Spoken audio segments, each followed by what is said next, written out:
In this video, we are going to talk all about creating lessons in SchoolStack and your My Lesson library. So let's just jump right in. You can see that I am on the Lessons tab of SchoolStack, and I am on the My Lesson section. We will talk about this other Discover section in the next video. So here in the My Lessons section, you will find all of the lessons that you create or save to your own library in SchoolStack. You can look at them in this grid view, or you can switch to look at them by subject, organized a little bit differently here. And so when you can also search for any lessons by subject, grade, title, and more. When you go to create a lesson, I'm going to show you a little bit about that process. And so I'm going to show you with a lesson that I've already created. So here is a sample lesson that I was making for beginning of the year activities.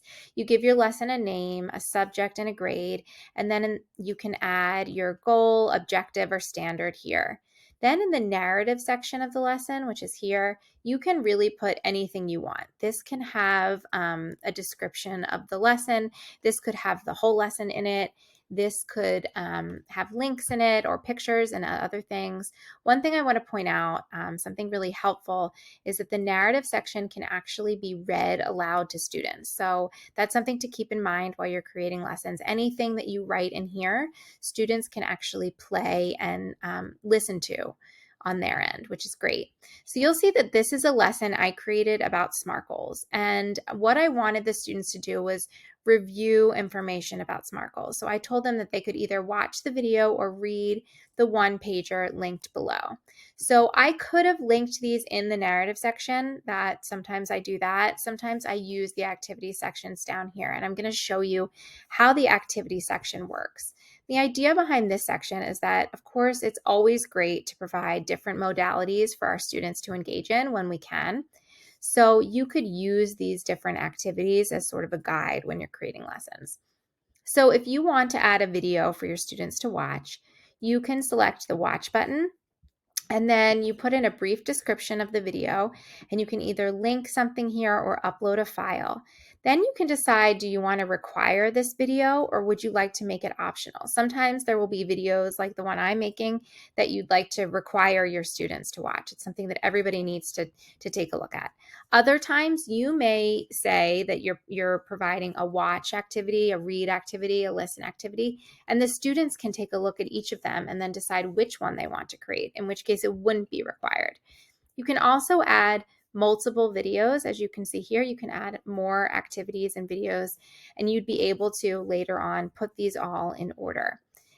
So after you do that, you can see that now I have one video added, I have something to read added, and I have a reflect activity added.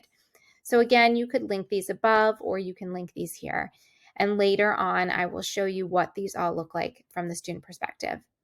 Then you can see as you get down to the bottom of the lesson that you can actually use hashtags for your lesson. So this is a way, if you have a system or a group of lessons or unit and you want to organize your lessons in a certain way, you can add as many hashtags as you want. So when you're searching in your library or sharing with other teachers, you can search by hashtag.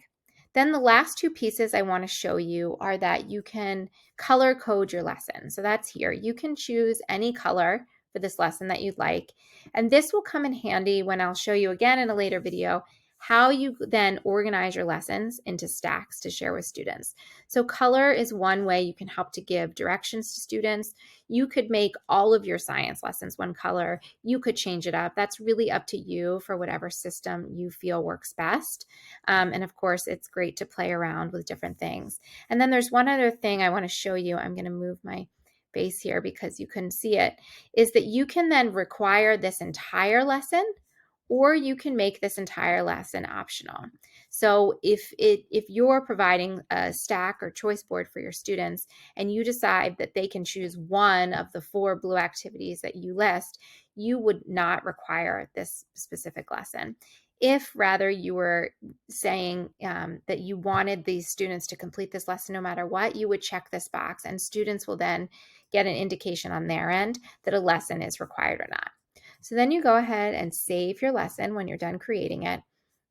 And then the other thing I want to show you is that you can actually take any lesson that you create and easily make as many copies of it as you want. So you can click then in your lesson library on the 3 dots here, and I'll tell you what share means later, but in terms of copy, you can select copy, and you'll see then that this lesson automatically copies itself and pops up for you both here in your lesson library and for you to edit. So I could then edit this lesson, and if I have an individual or group of students that I want to change the activities a little bit, or I want to upload some different files, add some more scaffolds, I can go ahead and take the lesson that I've created and then just make some minor tweaks to it.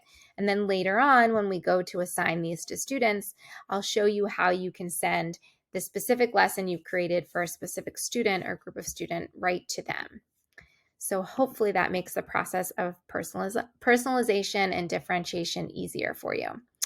And in the next video, we are going to talk all about the Discover library of lessons. Thanks for watching.